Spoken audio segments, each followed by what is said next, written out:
श्री गणेशाय नमः।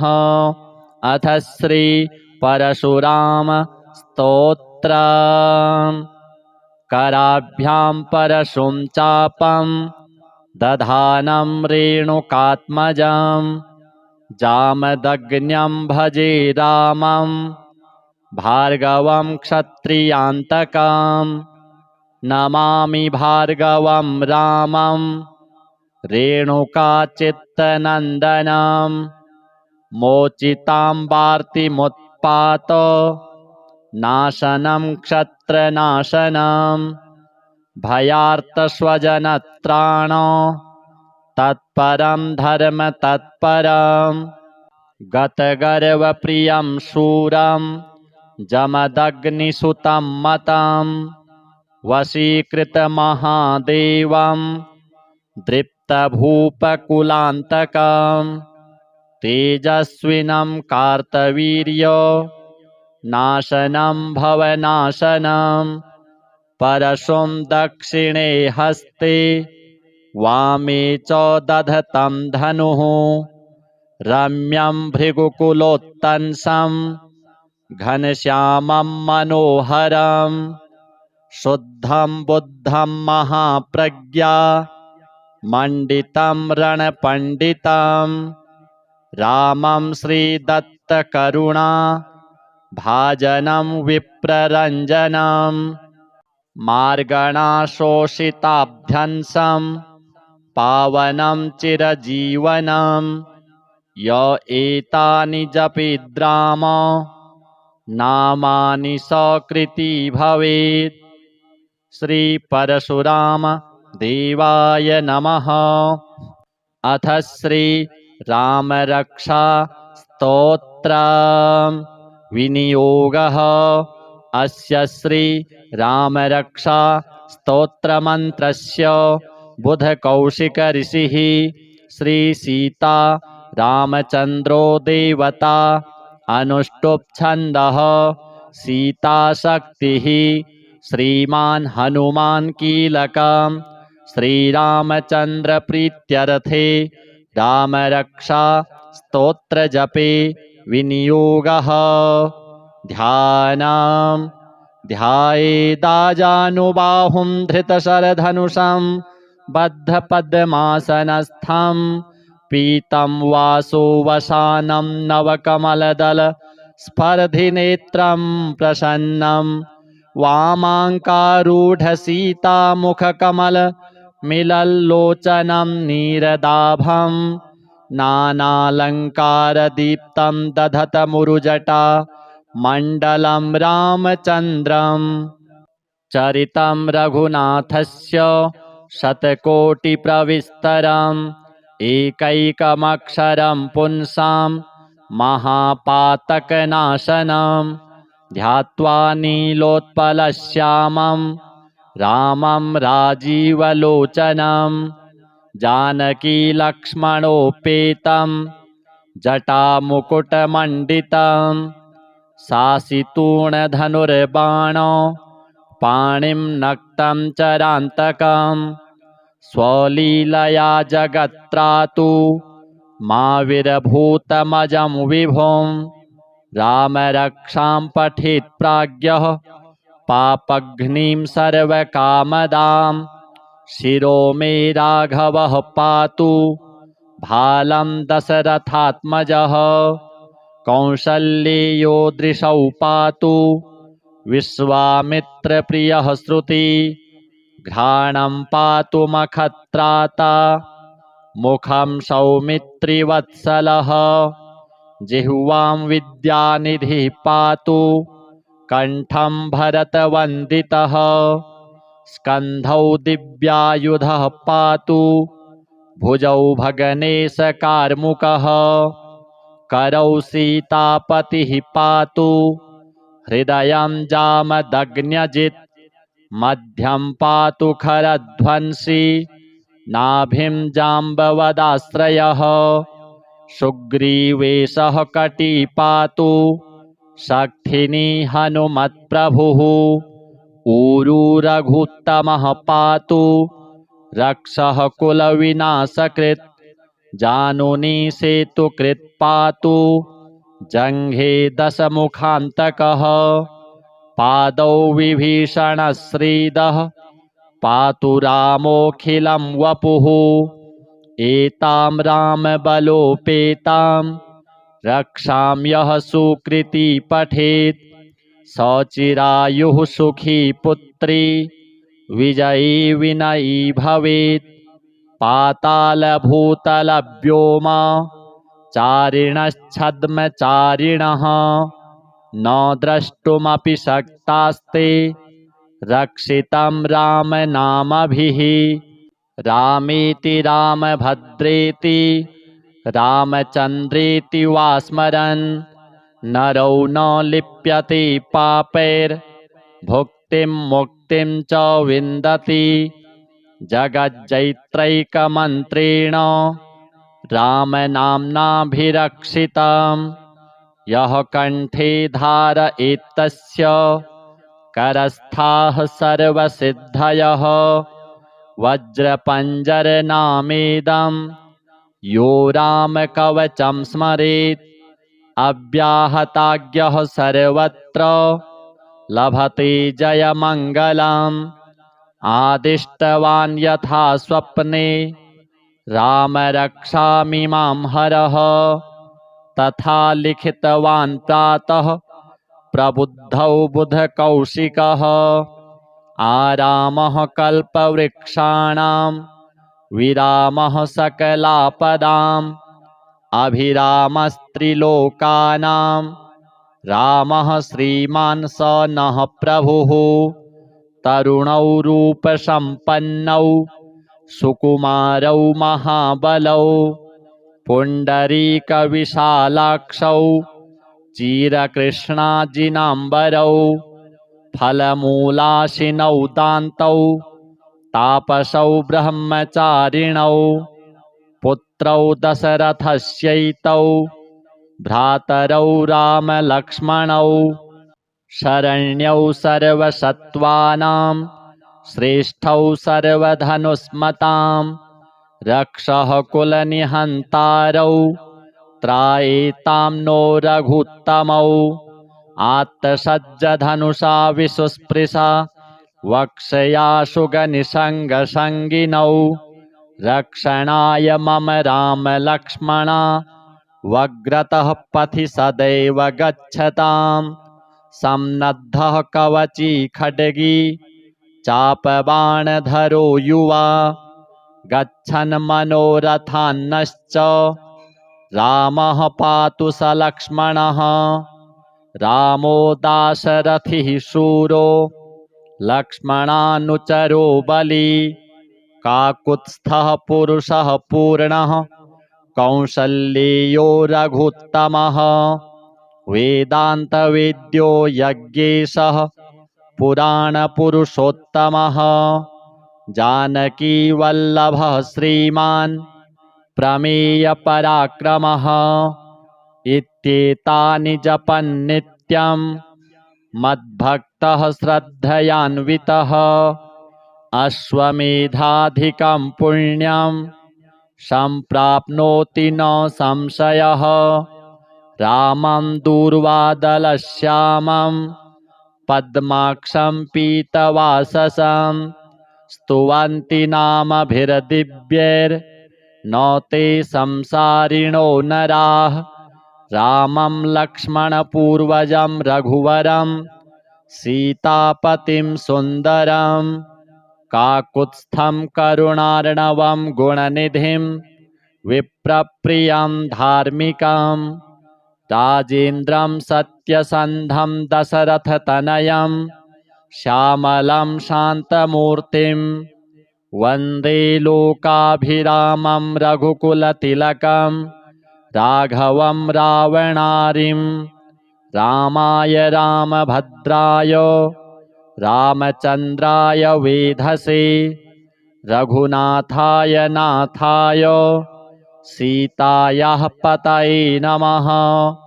श्रीराम राम रघुनन्दन राम राम श्रीराम राम भरताग्रज राम राम श्रीराम राम रणकर्कश राम राम। श्रीराम राम शरणं भव राम राम। श्रीरामचन्द्र चरणौ मनसा स्मरामि। श्रीरामचन्द्र चरणौ वचसा गृह्णामि। श्रीरामचन्द्र चरणौ शिरसा नमामि। श्रीरामचन्द्र चरणौ शरणं प्रपद्ये। माता रामो मत्पिता रामचन्द्रः। स्वामी रामो मत्सखा रामचन्द्रः। सर्वस्वं मे रामचन्द्रो दयालुर्। नान्यं जाने नैव जाने न जाने। दक्षिणे लक्ष्मणो यस्य वामे च जनकात्मजा। पुरतो मारुतिर्यस्य तं वन्दे रघुनन्दनं। लोकाभिरामं रणरङ्गधीरं राजीवनेत्रं रघुवंशनाथं। कारुण्यरूपं करुणाकरं तं श्रीरामचन्द्रं शरणं प्रपद्ये।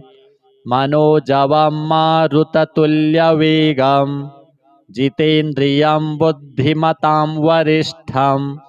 वातात्मजं वानरयूथमुख्यं श्रीरामदूतं शरणं प्रपद्ये।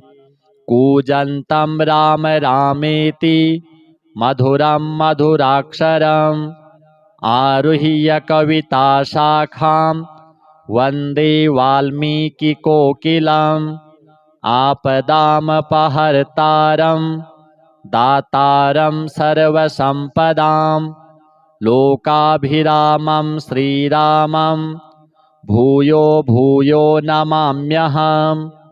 भर्जनं भवबीजानामर्जनं सुखसम्पदां। तर्जनं यमदूतानां राम रामेति गर्जनं। रामो राजमणिः सदा विजयते।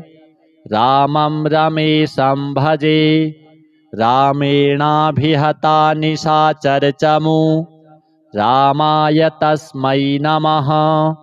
रामान्नास्ति परायणं परतरं। रामस्य दासोऽस्म्यहम्। रामे चित्तलयः सदा भवतु मे। भो राम मामुद्धर। राम रामेति रामेति रमे रामे मनोरमे। सहस्रनाम तत्तुल्यं राम नाम वरानने। अथ श्री पंचमुखी हनुमत् कवच। ओम अस्य श्री पंचमुखी हनुमत् कवच स्तोत्र मंत्रस्य ब्रह्मा ऋषिः गायत्री छन्दः श्री हनुमान् देवता राम बीजं मम शक्तिः चन्द्रः कीलकम्। ओम रौं कवचाय होम। ओम ह्रौं अस्त्राय फट्। ओम हरिमर्कटमर्कटाय स्वाहा। ओम नमो भगवते पंचवदनाय पूर्वकपिमुखाय सकलशत्रुसंहारणाय स्वाहा। ओम नमो भगवते पंचवदनाय दक्षिणमुखाय करालवदनाय नरसिंहाय सकलभूतप्रमथनाय स्वाहा। ओम नमो भगवते पंचवदनाय पश्चिममुखाय गरुडाननाय सकलविषहराय स्वाहा। ओम नमो भगवते पंचवदनाय उत्तरमुखाय आदिवराहाय सकलसम्पत्कराय स्वाहा। ओम नमो भगवते पंचवदनाय ऊर्ध्वमुखाय हयग्रीवाय सकलजनवशकराय स्वाहा। न्यासाः अस्य श्री पंचमुखी हनुमत् कवच स्तोत्र मंत्रस्य श्रीरामचन्द्र ऋषिः अनुष्टुप् छन्दः श्रीरामचन्द्रो देवता सीता इति बीजं हनुमान् इति शक्तिः हनुमत्प्रीत्यर्थे जपे विनियोगः पुनर्हनुमानिति बीजम् ॐ वायुपुत्राय इति शक्तिः अंजनासुता इति कीलकम् श्रीरामचन्द्रवरप्रसादसिद्ध्यर्थे जपे विनियोगः। ॐ अंजनासुताय अंगुष्ठाभ्यां नमः। ॐ रुद्रमूर्तये तर्जनीभ्यां नमः।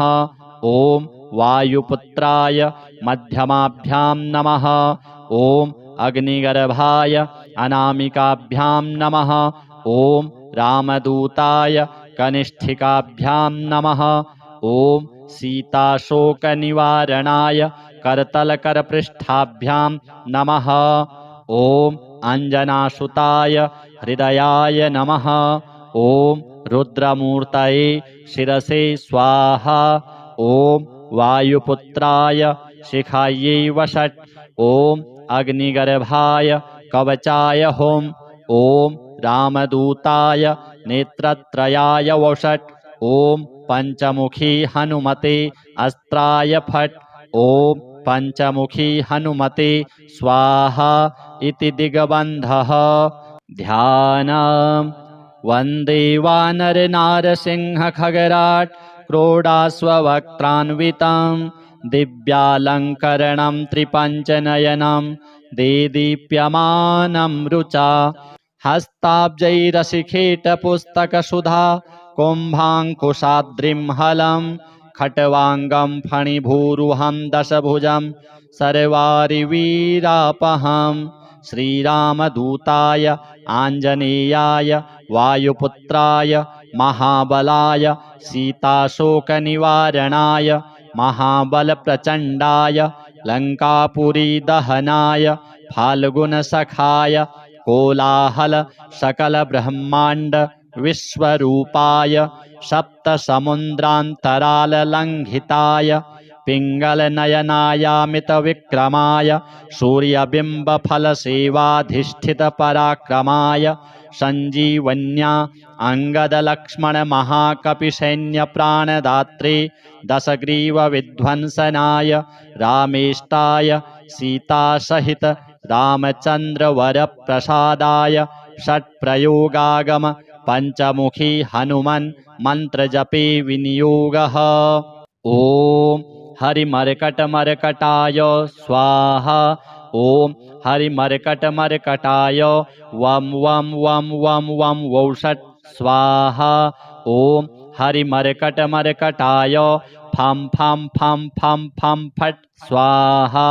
ॐ हरिमर्कटमर्कटाय खं खं खं खं खं मारणाय स्वाहा। ॐ हरिमर्कटमर्कटाय ठं ठं ठं ठं ठं स्तम्भनाय स्वाहा। ॐ हरिमर्कटमर्कटाय डं डं डं डं डं आकर्षणाय सकलसम्पत्कराय पंचमुखी वीरहनुमते स्वाहा। उच्चाटने ॐ ढं ढं ढं ढं ढं कूर्ममूर्तये पंचमुखी हनुमते परयन्त्रतन्त्रोच्चाटनाय स्वाहा। कं खं गं घं ङं चं छं जं झं यं टं ठं डं ढं णं तं थं दं धं नं पं फं बं भं मं यं रं लं वं क्षं क्षं सं हं क्षः स्वाहा इति दिग्बन्धः। ॐ पूर्वकपिमुखाय पंचमुखी हनुमते ठं ठं ठं ठं ठं सकलशत्रुसंहारणाय स्वाहा। ॐ दक्षिणमुखाय पंचमुखी हनुमते करालवदनाय नरसिंहाय ह्रां ह्रां ह्रां ह्रां ह्रां सकलभूतप्रेतदमनाय स्वाहा। ॐ पश्चिममुखाय गरुडासनाय पंचमुखी वीरहनुमते मं मं मं मं मं सकलविषहराय स्वाहा। ॐ उत्तरमुखे आदिवराहाय लं लं लं लं लं नृसिंहाय नीलकण्ठाय पंचमुखी हनुमते स्वाहा। ॐ अंजनासुताय वायुपुत्राय महाबलाय रामेष्टफाल्गुनसखाय सीताशोकनिवारणाय लक्ष्मणप्राणरक्षकाय कपिसैन्यप्रकाशाय दशग्रीवाभिमानदहनाय श्रीरामचन्द्रवरप्रसादकाय महावीर्याय प्रथमब्रह्माण्डनायकाय पंचमुखी हनुमते भूतप्रेतपिशाच ब्रह्मराक्षस शाकिनी डाकिनी अंतरिक्ष गृहपर्यंत्र परतंत्र सर्वग्रहोच्चाटनाय सकलशत्रुसंहारणाय पंचमुखी हनुमद्वरप्रसादाय सर्वरक्षकाय जं जं जं जं स्वाहा।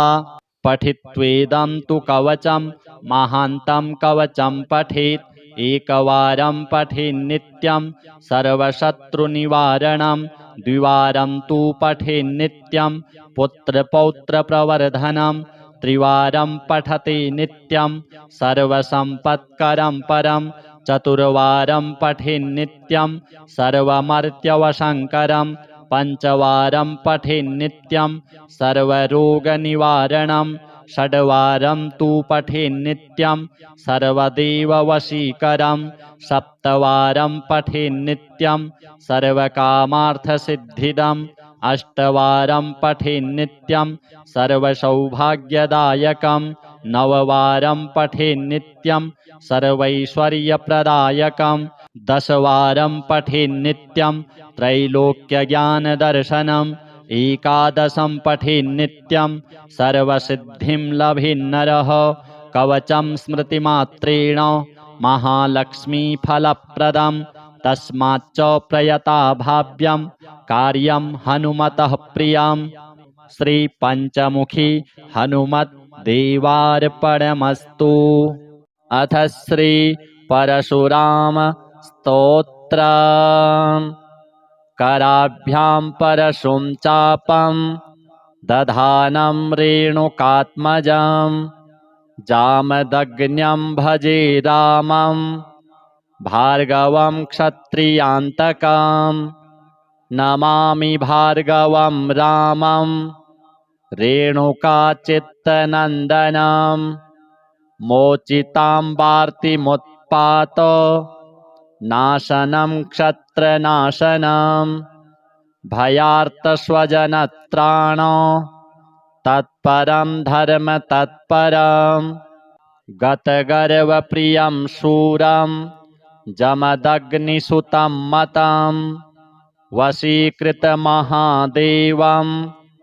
दृप्तभूपकुलान्तकं तेजस्विनं कार्तवीर्य नाशनं भवनाशनं परशुं दक्षिणे हस्ते वामे च दधतं धनुः रम्यं भृगुकुलोत्तंसं घनश्यामं मनोहरं शुद्धं बुद्धं महाप्रज्ञा मंडितं रणपण्डितं रामं श्रीदत्तकरुणा भाजनं विप्ररञ्जनं मार्गणाशोषिताभ्यंसं पावनं चिरजीवनं य एतानि जपेद्राम नामानि सकृती भवेत्।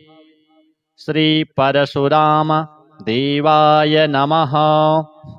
अथ श्री राम रक्षा स्तोत्र। विनियोगः।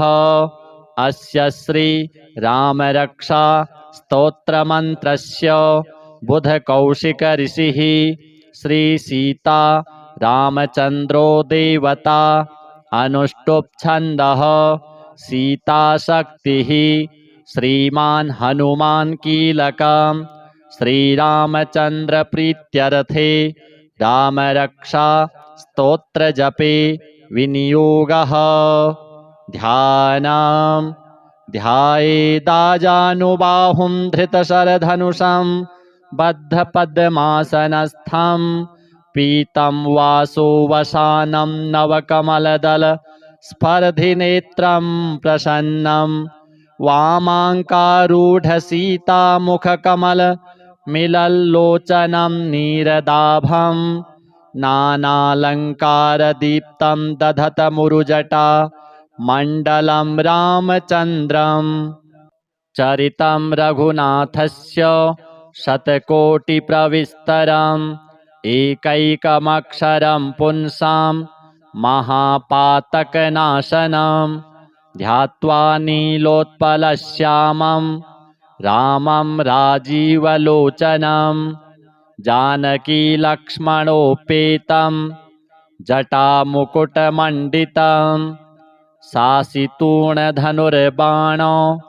पाणिं नक्तं चरान्तकं स्वलीलया जगत्त्रातु माविरभूतमजं विभुं रामरक्षां पठेत् प्राज्ञः पापघ्नीं सर्वकामदां शिरो मे राघवः पातु भालं दशरथात्मजः कौसल्येयो दृशौ पातु विश्वामित्रप्रियः श्रुति घ्राणं पातु मखत्राता मुखं सौमित्रिवत्सलः जिह्वां विद्यानिधिः पातु कण्ठं भरतवन्दितः स्कन्धौ दिव्यायुधः पातु भुजौ भगनेशकार्मुकः करौ सीतापतिः पातु हृदयं जामदग्न्यजित्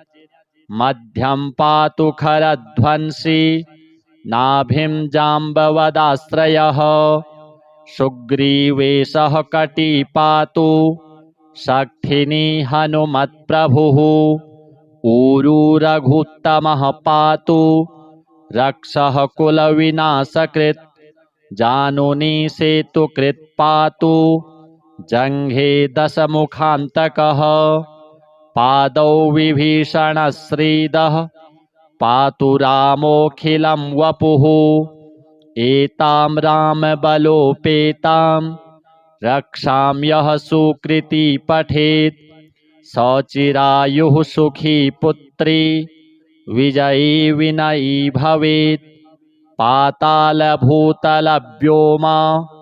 चारिणश्छद्मचारिणः न द्रष्टुमपि शक्तास्ते रक्षितं रामनामभिः रामेति रामभद्रेति रामचन्द्रेति वा स्मरन् नरौ न लिप्यते पापैर्भुक्तिं मुक्तिं च विन्दति जगज्जैत्रैकमन्त्रेण रामनाम्नाभिरक्षितं यः कण्ठे धारयेत्तस्य करस्थाः सर्वसिद्धयः वज्रपञ्जरनामेदं यो रामकवचं स्मरेत् अव्याहताज्ञः सर्वत्र लभते जयमङ्गलम् आदिष्टवान् यथा स्वप्ने रामरक्षामिमां हरः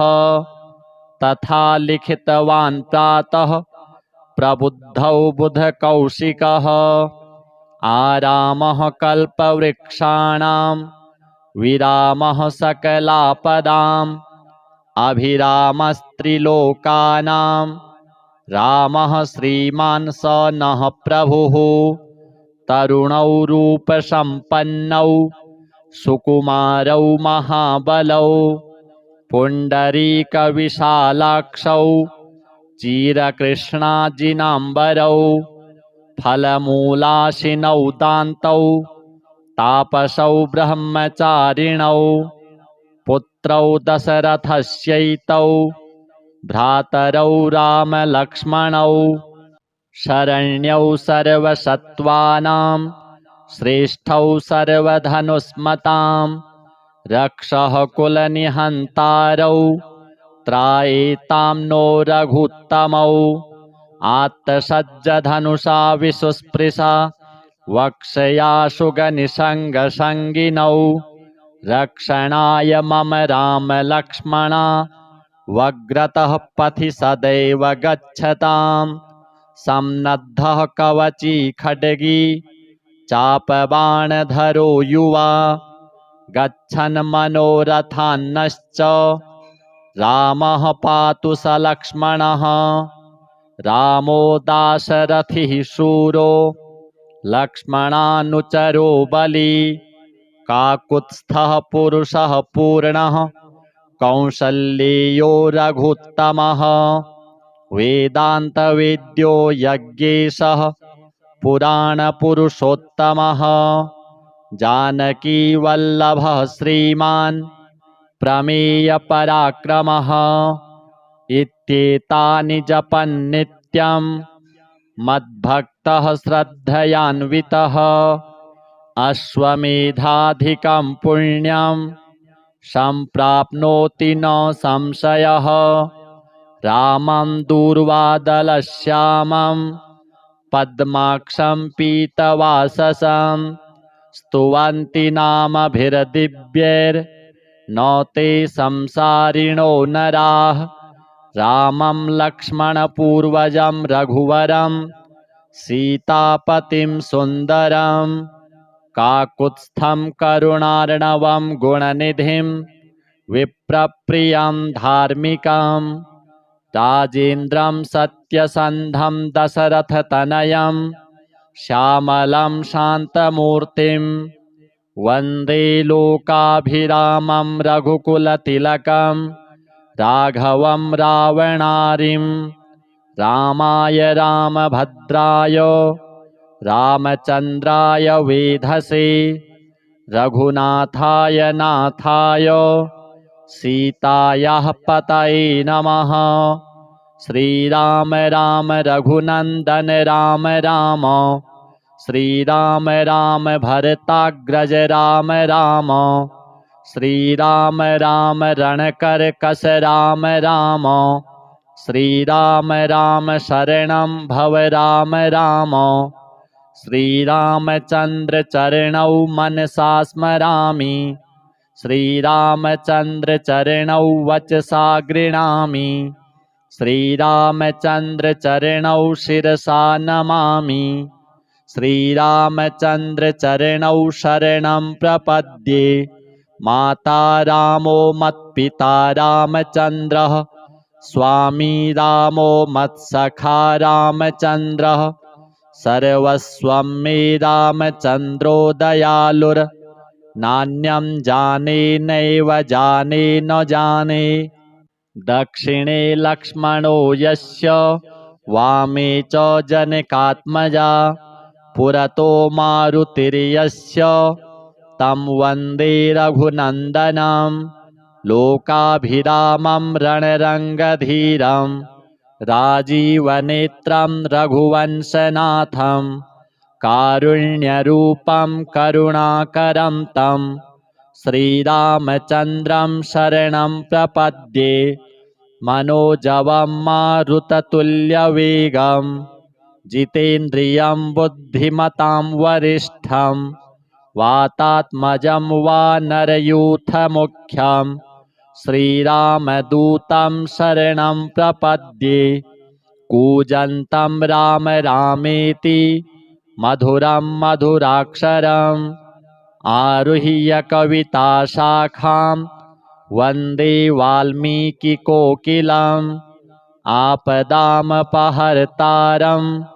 दातारं सर्वसम्पदां लोकाभिरामं श्रीरामं भूयो भूयो नमाम्यहम् भर्जनं भवबीजानामर्जनं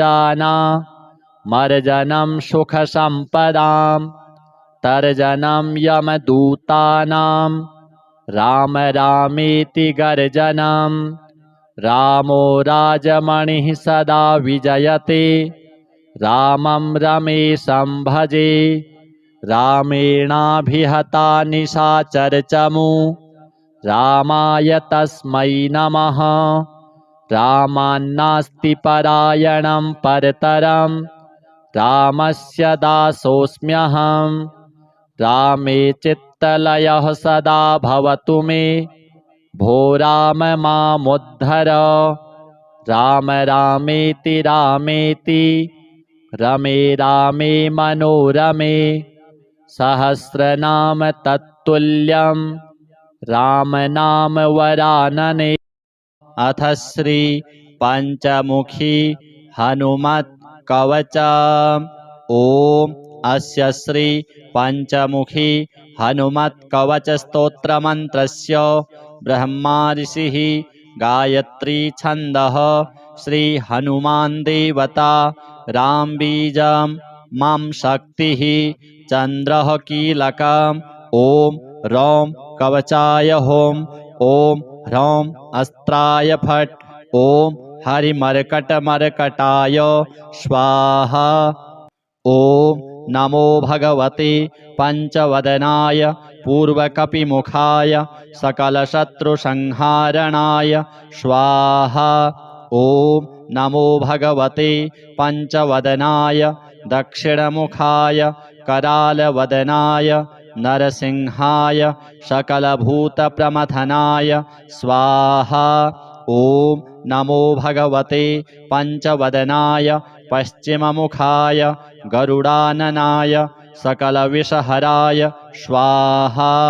ओम नमो भगवते पंचवदनाय उत्तरमुखाय आदिवराहाय सकलसम्पत्कराय स्वाहा। ओम नमो भगवते पंचवदनाय ऊर्ध्वमुखाय हयग्रीवाय सकलजनवशकराय स्वाहा। न्यासाः अस्य श्री पंचमुखी हनुमत् कवच स्तोत्र मंत्रस्य श्रीरामचंद्र ऋषिः अनुष्टुप् छन्दः श्रीरामचंद्रो देवता सीता इति बीजं हनुमान् इति शक्तिः हनुमत्प्रीत्यर्थे जपे विनियोगः।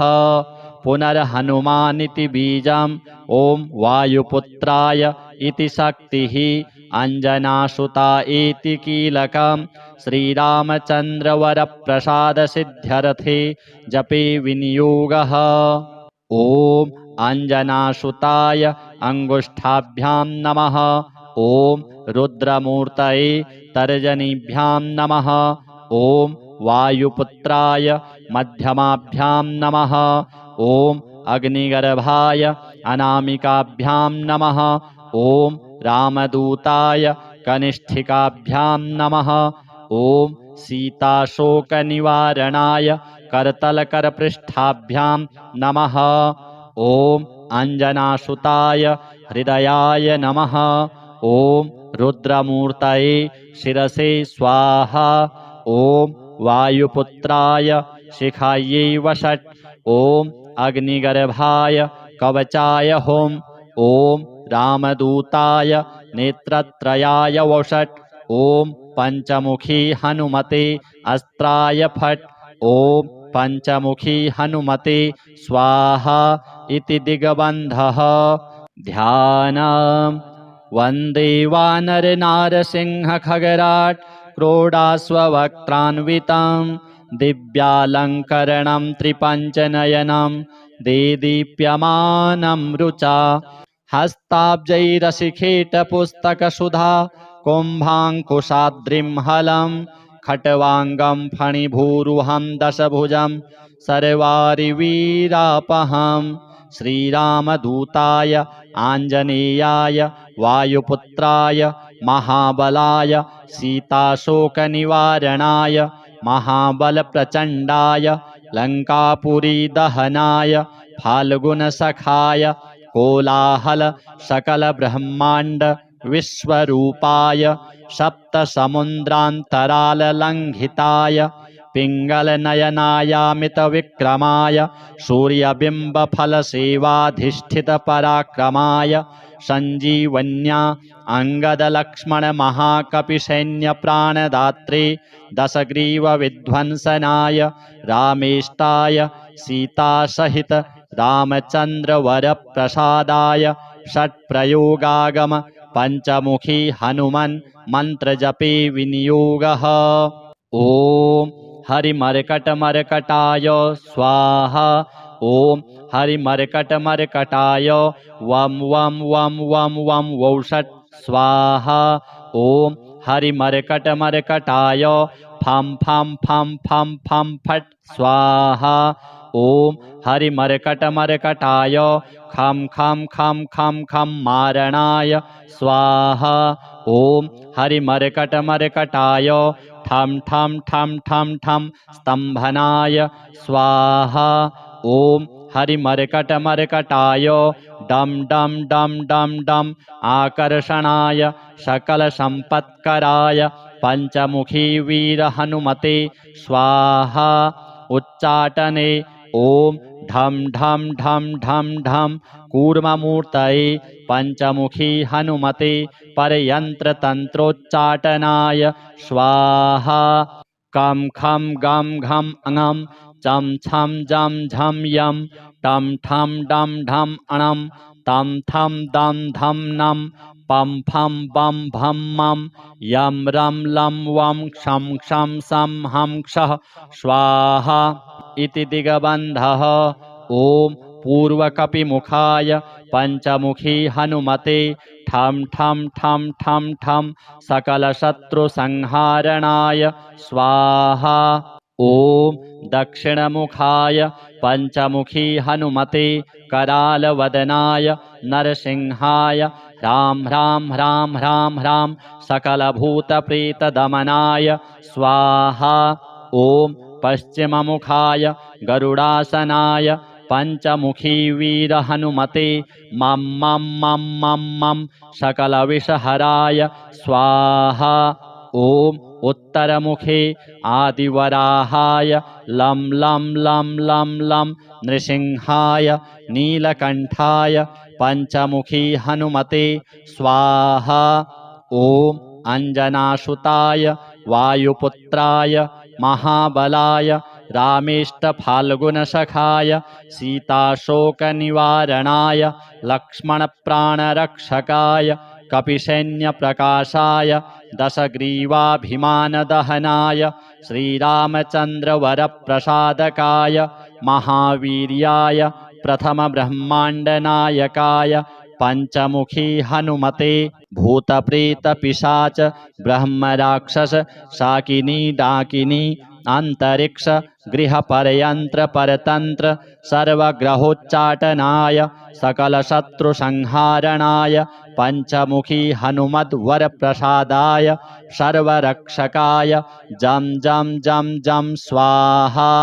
पठित्वेदं तु कवचं महान्तं कवचं पठेत् एकवारं पठेन्नित्यं सर्वशत्रुनिवारणं द्विवारं तु पठेन्नित्यं पुत्रपौत्रप्रवर्धनं त्रिवारं पठते नित्यं सर्वसम्पत्करं परं चतुर्वारं पठेन्नित्यं सर्वमर्त्यवशङ्करं पञ्चवारं पठेन्नित्यं सर्वरोगनिवारणं षड्वारं तु पठेन्नित्यं सर्वदेववशीकरं सप्तवारं पठेन्नित्यं सर्वकामार्थसिद्धिदम् अष्टवारं पठेन्नित्यं सर्वसौभाग्यदायकं नववारं पठेन्नित्यं सर्वैश्वर्यप्रदायकं दशवारं पठेन्नित्यं त्रैलोक्यज्ञानदर्शनम् एकादशं पठेन्नित्यं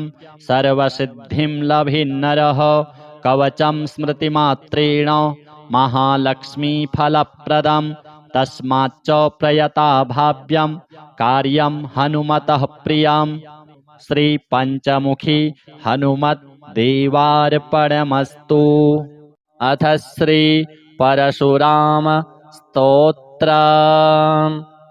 कराभ्यां परशुं चापं दधानं रेणुकात्मजं जामदग्न्यं भजे रामं भार्गवं क्षत्रियान्तकं नमामि भार्गवं रामं रेणुकाचित्तनन्दनं मोचितां वार्तिमुत्पात नाशनं क्षत्रनाशनं भयार्तस्वजनत्राण तत्परं धर्म तत्परं गतगर्वप्रियं शूरं जमदग्निसुतं मतं वशीकृतमहादेवं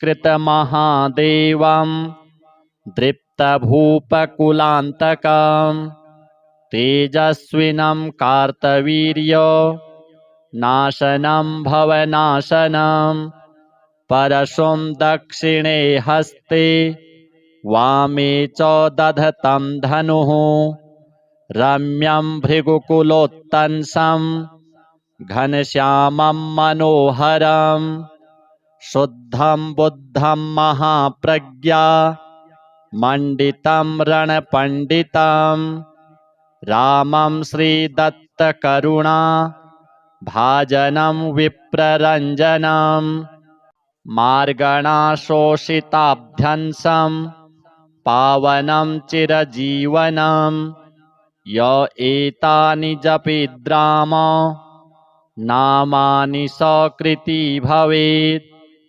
श्री परशुराम देवाय नमः।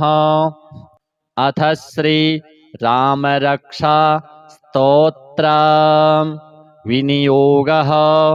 अस्य श्री राम रक्षा स्तोत्र मंत्रस्य बुधकौशिक ऋषिः श्री सीता रामचंद्रो देवता अनुष्टुप् छन्दः सीता शक्तिः श्रीमान् हनुमान् कीलकं श्रीरामचंद्र प्रीत्यर्थे रामरक्षा स्तोत्र जपे विनियोगः। ध्यानम् ध्यायेदाजानुबाहुं धृतशरधनुषं बद्धपद्मासनस्थं पीतं वासोवसानं नवकमलदल स्पर्धिनेत्रं प्रसन्नं वामाङ्कारूढसीतामुखकमल मिलल्लोचनं नीरदाभं नानालङ्कारदीप्तं दधतमुरुजटा मण्डलं रामचन्द्रं चरितं रघुनाथस्य शतकोटिप्रविस्तरम् एकैकमक्षरं पुंसां महापातकनाशनं ध्यात्वा नीलोत्पलश्यामं रामं राजीवलोचनं जानकीलक्ष्मणोपेतं जटामुकुटमण्डितं सासितूणधनुर्बाणो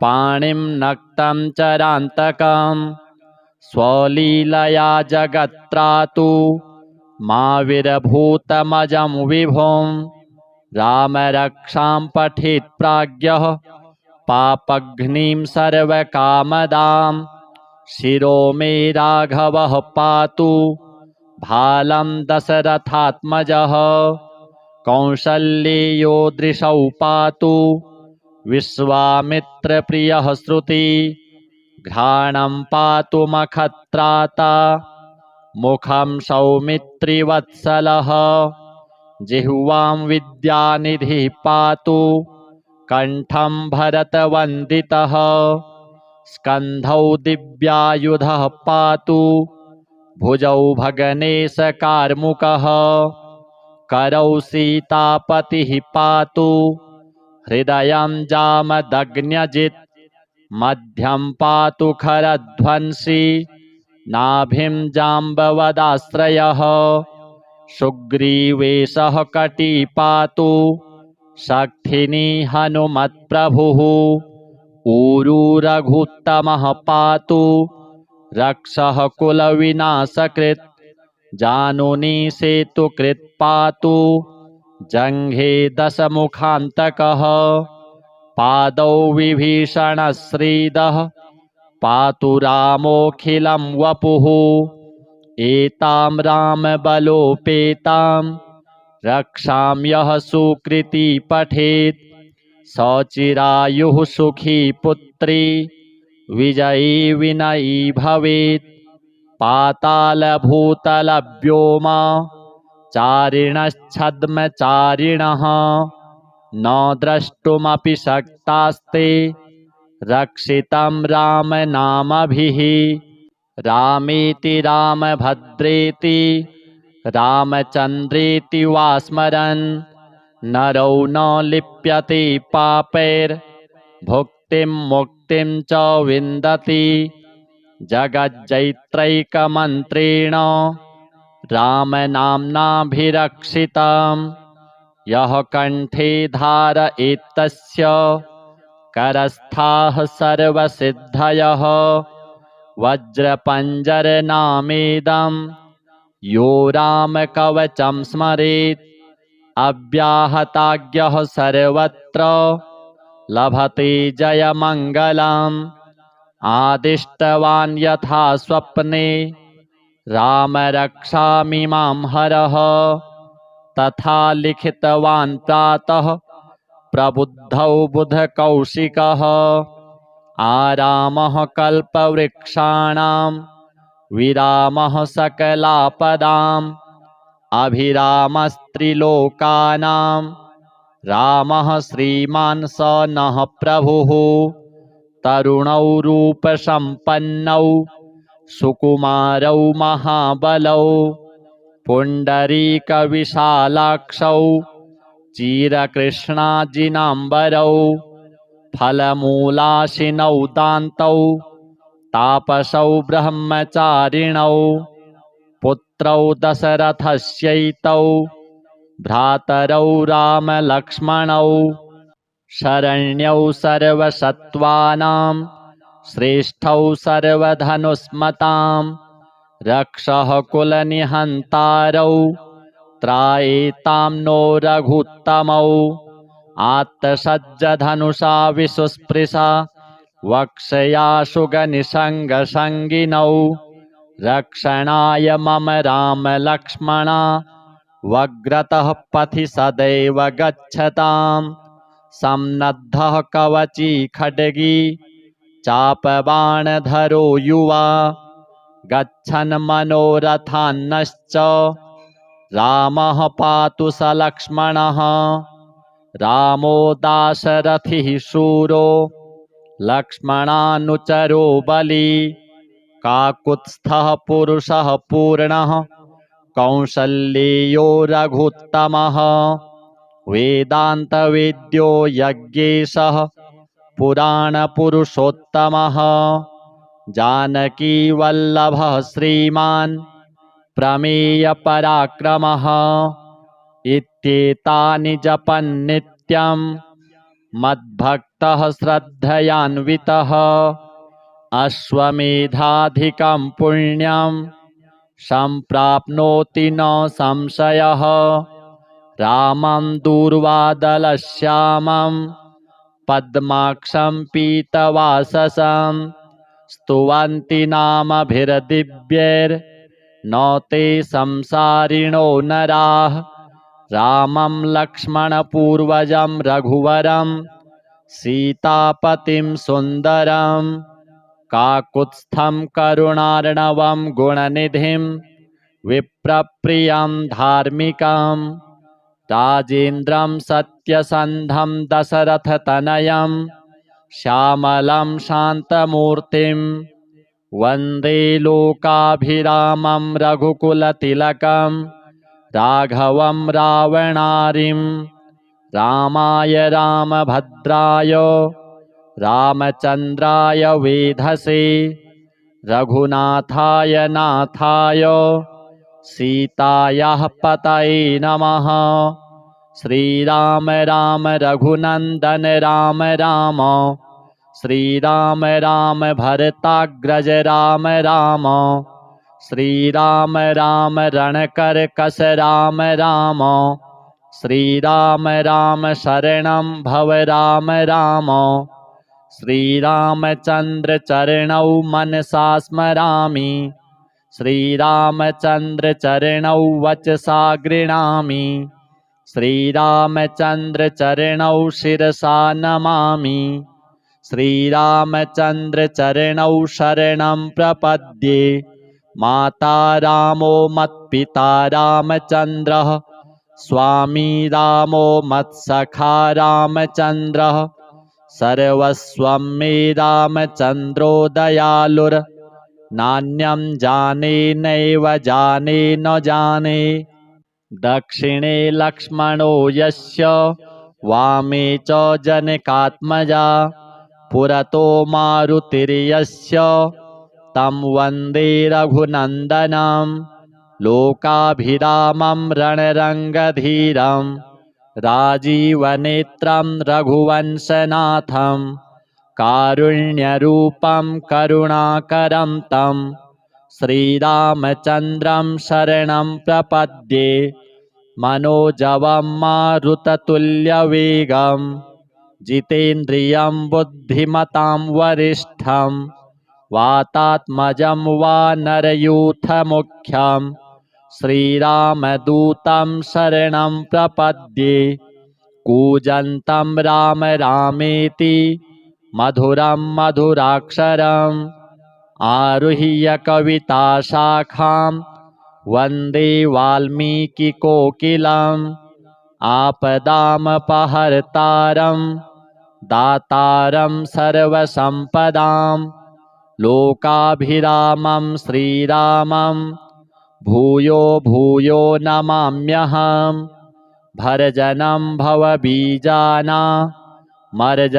सुखसम्पदां तर्जनं यमदूतानां राम रामेति गर्जनं रामो राजमणिः सदा विजयते रामं रमेशं भजे रामेणाभिहता निशाचरचमू रामाय तस्मै नमः रामान्नास्ति परायणं परतरं रामस्य दासोऽस्म्यहं रामे चित्तलयः सदा भवतु मे भो राम मामुद्धर राम रामेति रामेति रमे रामे मनोरमे सहस्रनाम तत्तुल्यं राम नाम वरानने।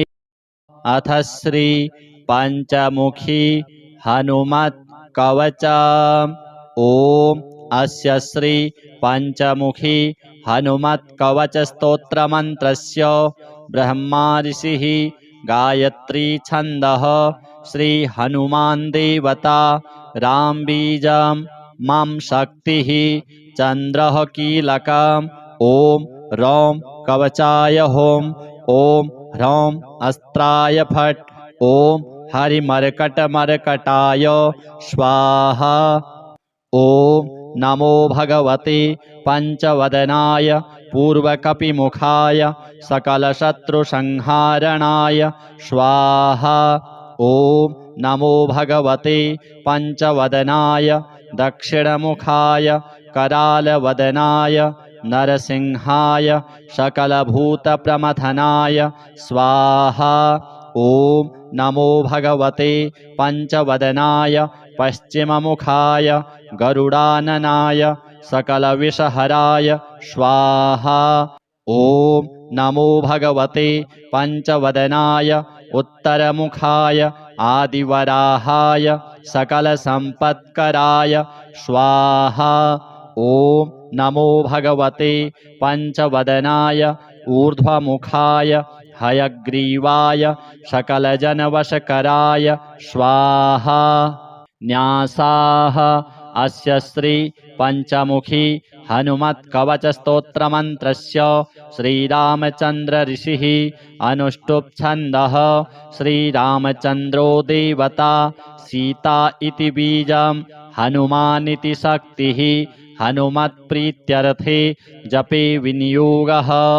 पुनर्हनुमान् इति बीजं ओम वायुपुत्राय इति शक्तिः अंजनासुता इति कीलकं श्रीरामचन्द्रवरप्रसादसिद्ध्यर्थे जपे विनियोगः।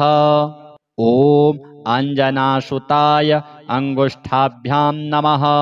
ओम रुद्रमूर्तये तर्जनीभ्यां नमः। ओम वायुपुत्राय मध्यमाभ्यां नमः।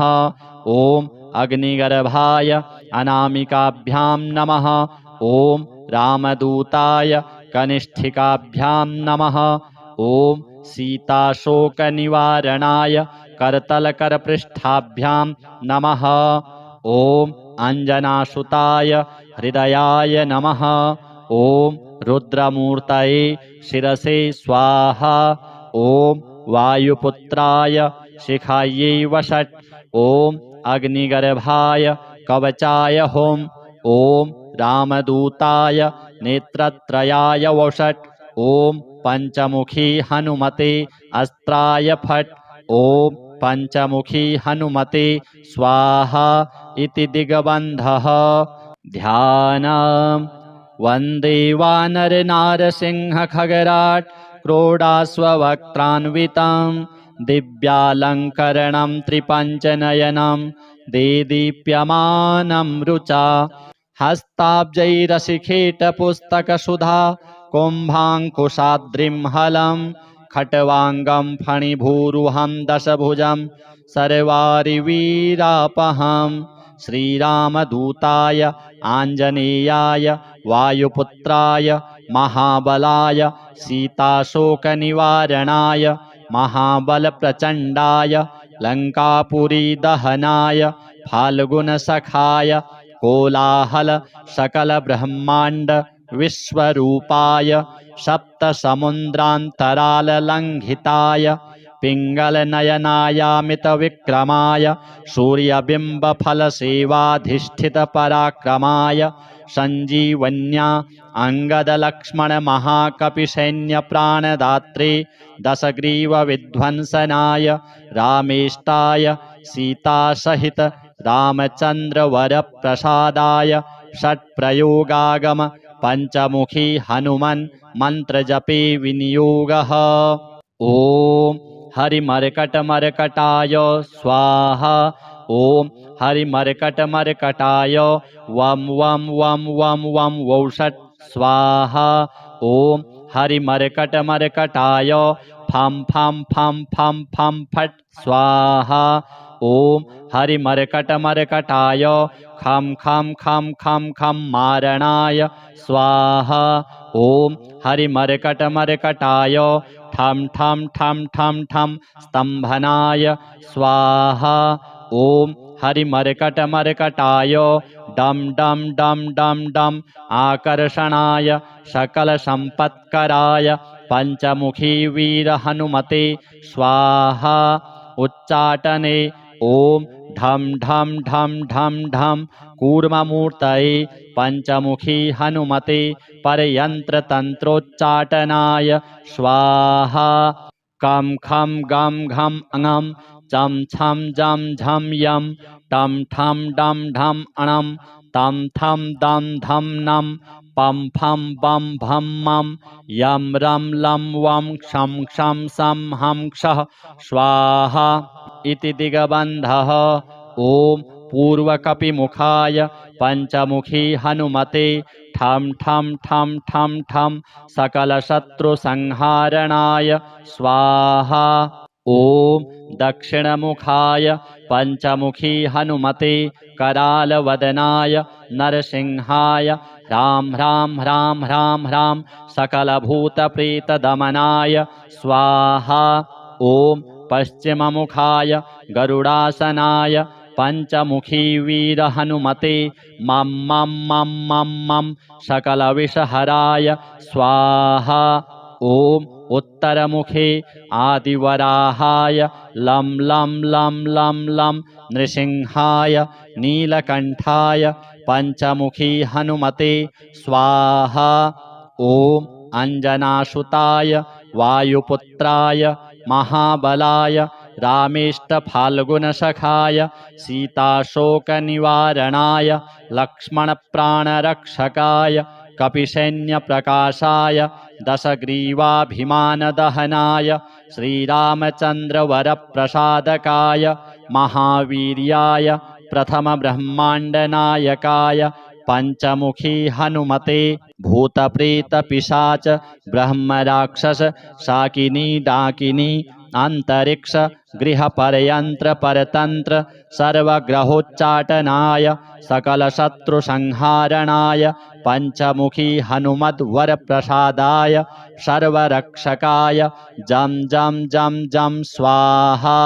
पठित्वेदं तु कवचं महान्तं कवचं पठेत् एकवारं पठेन्नित्यं सर्वशत्रुनिवारणं द्विवारं तु पठेन्नित्यं पुत्रपौत्रप्रवर्धनं त्रिवारं पठति नित्यं सर्वसम्पत्करं परं चतुर्वारं पठेन्नित्यं सर्वमर्त्यवशङ्करं पञ्चवारं पठेन्नित्यं सर्वरोगनिवारणं षड्वारं तु पठेन्नित्यं सर्वदेववशीकरं सप्तवारं पठेन्नित्यं सर्वकामार्थसिद्धिदम् अष्टवारं पठेन्नित्यं सर्वसौभाग्यदायकं नववारं पठेन्नित्यं सर्वैश्वर्यप्रदायकं दशवारं पठेन्नित्यं त्रैलोक्यज्ञानदर्शनम् एकादशं पठेन्नित्यं सर्वसिद्धिं लभेन्नरः कवचं स्मृतिमात्रेण महालक्ष्मीफलप्रदं तस्माच्च प्रयता भाव्यं कार्यं हनुमतः प्रियं श्रीपञ्चमुखी हनुमद्देवार्पणमस्तु। अथ श्री परशुराम स्तोत्र। कराभ्यां परशुं चापं दधानं रेणुकात्मजं जामदग्न्यं भजे रामं भार्गवं क्षत्रियान्तकं नमामि भार्गवं रामं रेणुकाचित्तनन्दनं मोचितां वार्तिमुत्पात नाशनं क्षत्रनाशनं भयार्तस्वजनत्राण तत्परं धर्मतत्परं गतगर्वप्रियं शूरं जमदग्निसुतं मतं वशीकृतमहादेवं दृप्तभूपकुलान्तकं तेजस्विनं कार्तवीर्य नाशनं भवनाशनं परशुं दक्षिणे हस्ते वामे च दधतं धनुः रम्यं भृगुकुलोत्तंसं घनश्यामं मनोहरं शुद्धं बुद्धं महाप्रज्ञा मण्डितं रणपण्डितं रामं श्रीदत्तकरुणा भाजनं विप्ररञ्जनं मार्गणाशोषिताभ्यंसं पावनं चिरजीवनं य एतानि जपेद्राम नामानि सकृती भवेत्। श्री परशुराम देवाय नमः। अथ श्री रामरक्षा स्तोत्र। विनियोगः।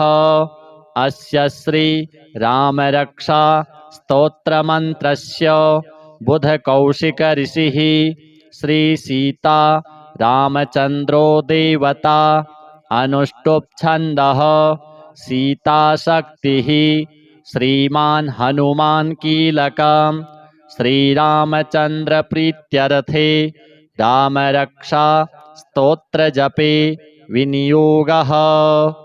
ध्यानम्।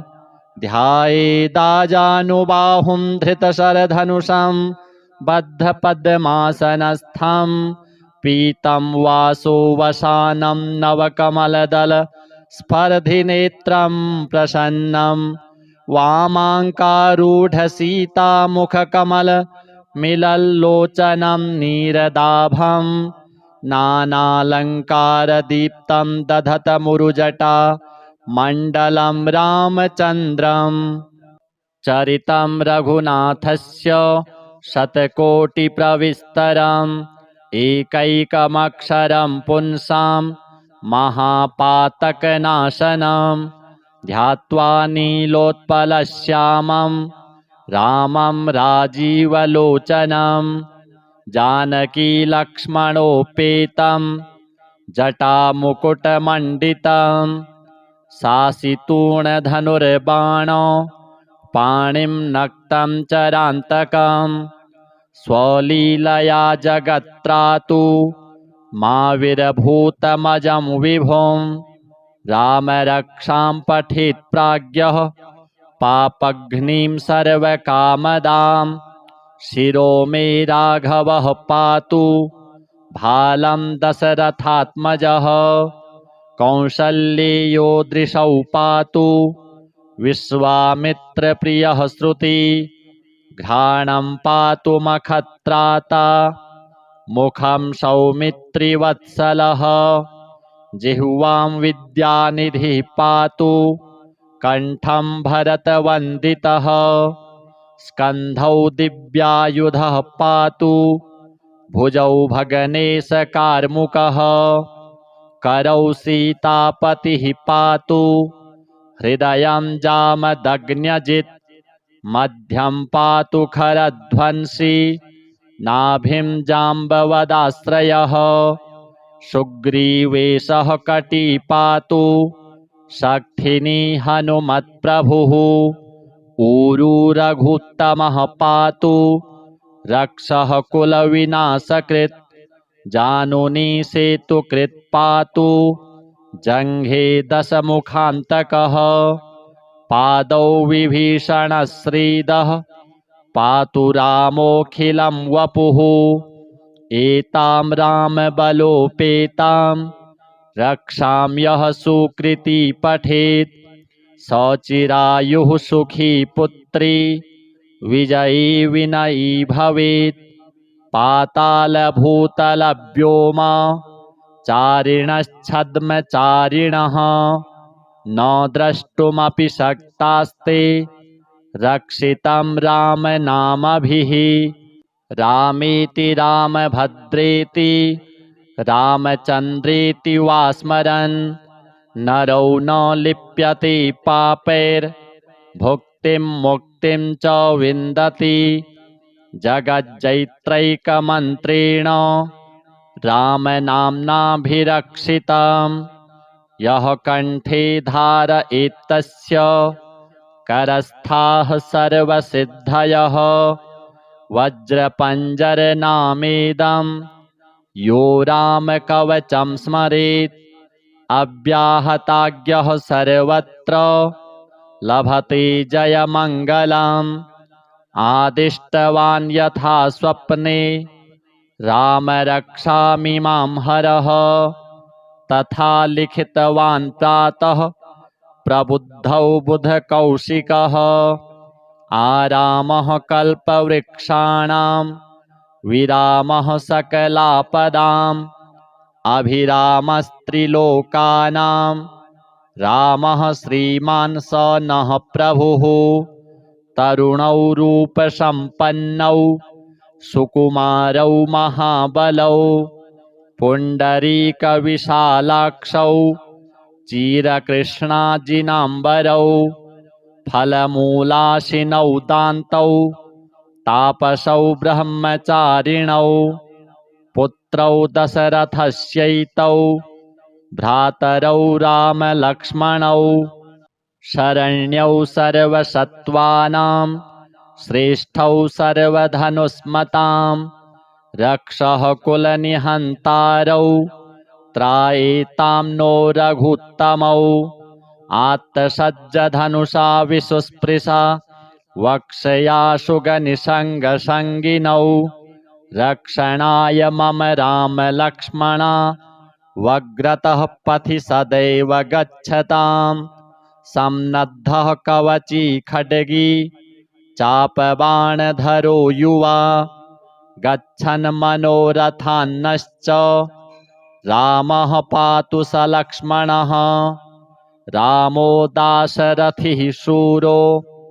लक्ष्मणानुचरो बली काकुत्स्थः पुरुषः पूर्णः कौसल्येयो रघुत्तमः वेदान्तवेद्यो यज्ञेशः पुराणपुरुषोत्तमः जानकीवल्लभः श्रीमान् प्रमेयपराक्रमः इत्येतानि जपन्नित्यं मद्भक्तः श्रद्धयान्वितः अश्वमेधाधिकं पुण्यं सम्प्राप्नोति न संशयः रामं दूर्वादलश्यामं पद्माक्षं पीतवाससं स्तुवन्ति नामभिर्दिव्यैर् न ते संसारिणो नराः रामं लक्ष्मणपूर्वजं रघुवरं सीतापतिं सुन्दरं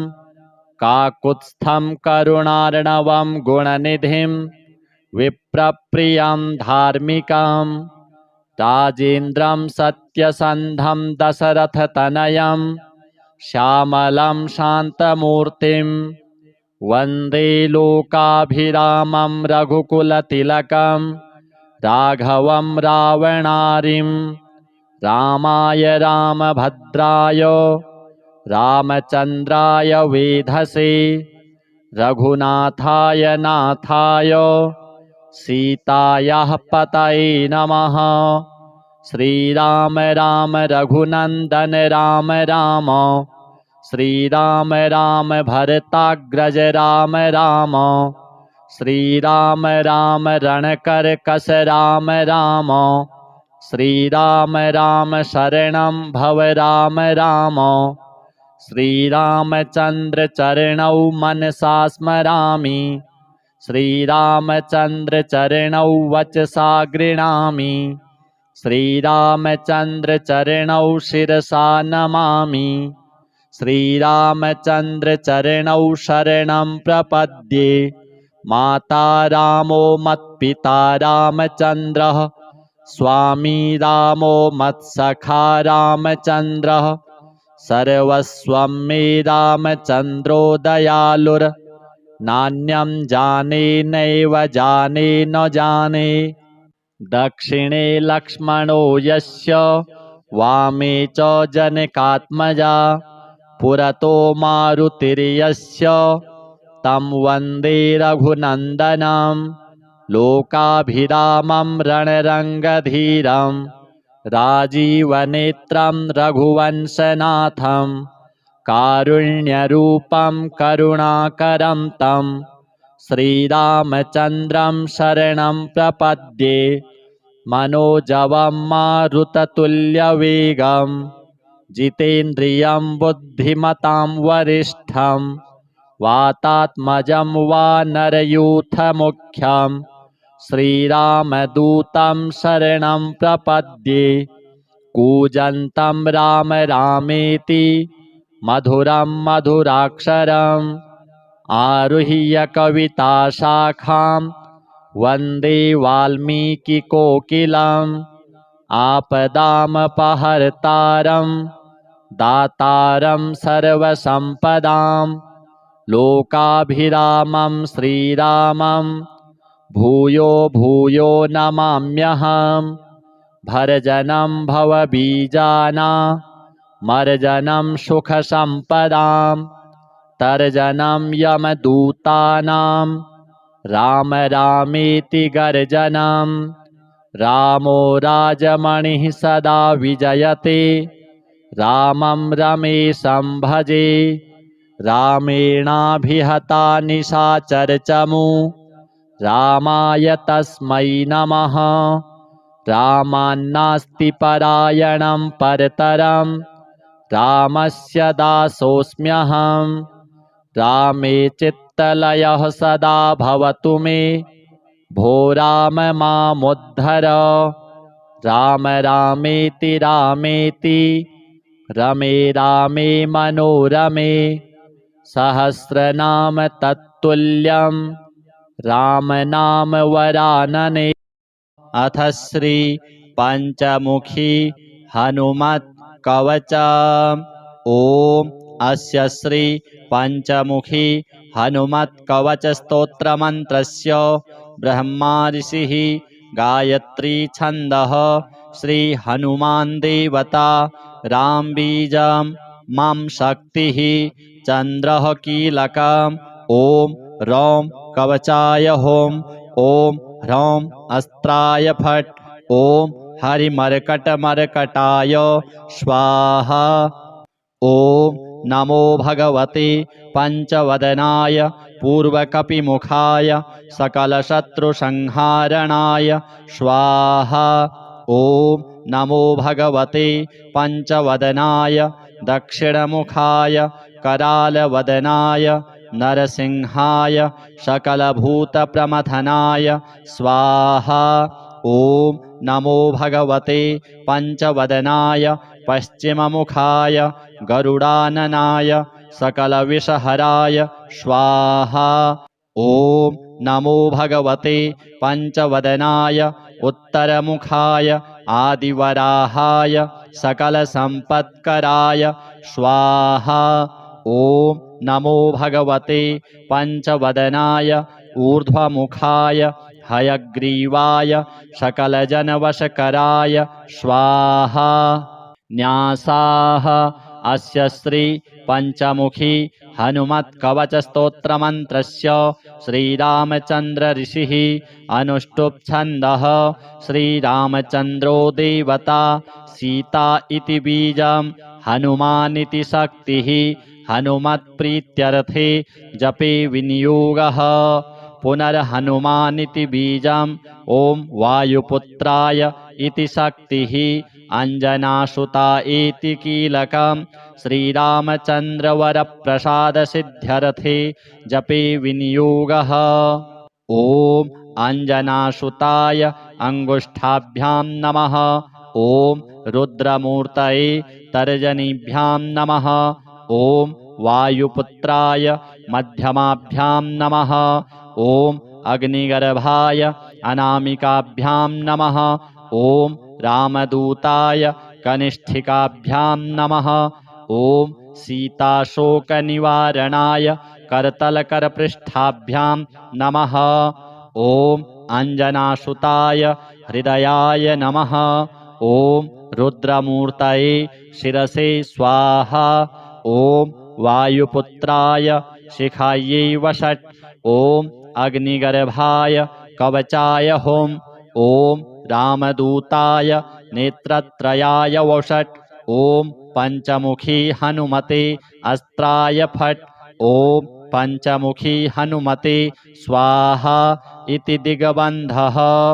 ध्यानम्। वन्दे वानरनारसिंह खगराट् क्रोडास्ववक्त्रान्वितं दिव्यालङ्करणं त्रिपञ्चनयनं देदीप्यमानं रुचा हस्ताब्जैरशिखेटपुस्तकसुधा कुम्भाङ्कुशाद्रिं हलं खट्वाङ्गं फणिभूरुहं दशभुजं सर्वारिवीरापहं।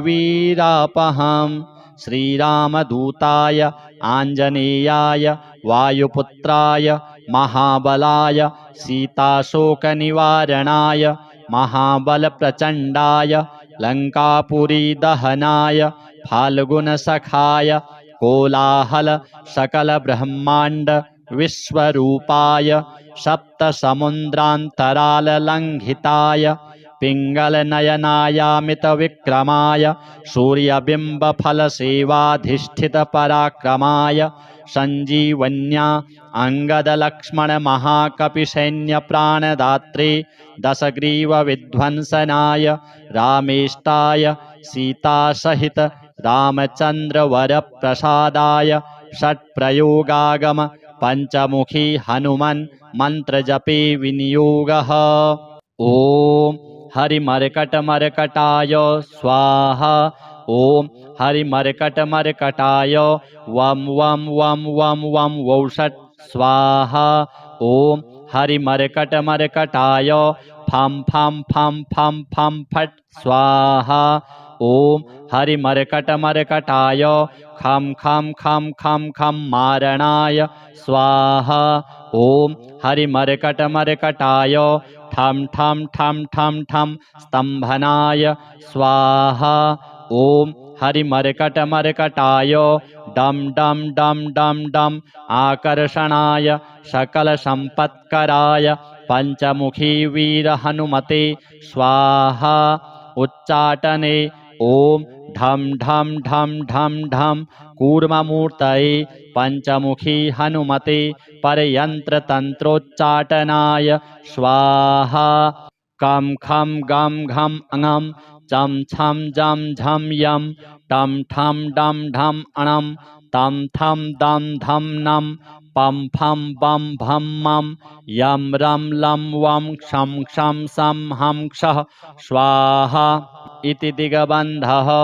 ॐ पूर्वकपिमुखाय पञ्चमुखी हनुमते ठं ठं ठं ठं ठं सकलशत्रुसंहारणाय स्वाहा।